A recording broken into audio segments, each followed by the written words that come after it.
Hello friends, pesarattu dosa செய்கிறது எப்படின்னு பார்க்கலாம் வாங்க. அதுக்கு முழு பயிறு 1 கப் எடுத்துக்கலாம்.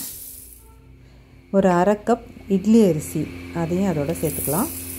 அப்புறம் 1 ஸ்பூன் அளவுக்கு வெந்தயம் அதையும் அதில் சேர்த்துடலாம். இதை நல்லா 2-3 தடவை அலசிட்டு தண்ணியை ஊற்றி ஊற வச்சுக்கலாம். ஊற வச்சதை நான் எப்பவும் போல் ஃப்ரிட்ஜில் வச்சுக்கிட்டேன். நைட்டு காலையில் அதை எடுத்து வெளியில் வச்சுட்டு 2 பச்சை மிளகா, ஒரு துண்டு இஞ்சி, கொத்தமல்லி தழை இது 3ஐயும் மிக்ஸி ஜாரில் சேர்த்து கொஞ்சம் ஊற வச்ச அந்த பயிரை ஒரு புடி அளவுக்கு அதில் போட்டு கொரன்னு அரைச்சிட்டு வந்துடலாம்.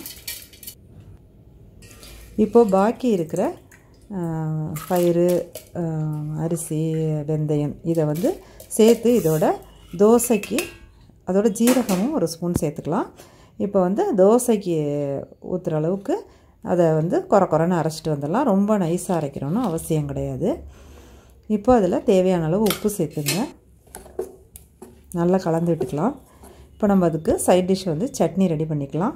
மிளகா, உப்பு, பூண்டு, வெங்காயம் இது 4 தான். இது 4ஐயும் நைஸாக அரைச்சிட்டு வந்துடலாம்.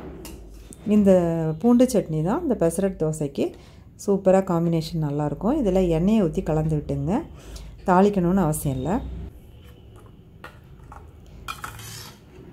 முடக்கத்தான் தோசைக்கு இந்த பெசரட் தோசை எல்லாத்துக்குமே இந்த பூண்டு சட்னி சூப்பராக இருக்கும். இப்போ ஒரு புடி அளவுக்கு முருங்கைக்கீரையை அந்த மாவில் கலந்துக்கலாம். முருங்கைக்கீரையை நம்ம டெய்லி சேர்க்குறது ரொம்ப நல்லது. அதனால் மேக்ஸிமம் எதுலெல்லாம் சேர்க்க முடியுமோ அதுலெல்லாம் முருங்கைக்கீரையை சேர்த்துங்க. இப்போ தோசை மாவு பதத்துக்கு இதை கரைச்சிக்கிட்டு தோசையாக ஊற்றிடுங்க. கல்லில் கொஞ்சம் எண்ணெய் ஊற்றிங்க. நல்லா மறுமருன்னு வெந்தோடனே திருப்பி போட்டுக்கலாம்.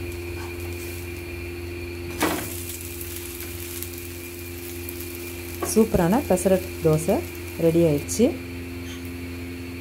இதுக்கு பூண்டு சட்னி வச்சுக்கலாம். செம்ம டேஸ்ட்டாக இருக்கும், உடம்புக்கு ரொம்ப நல்லதும் கூட.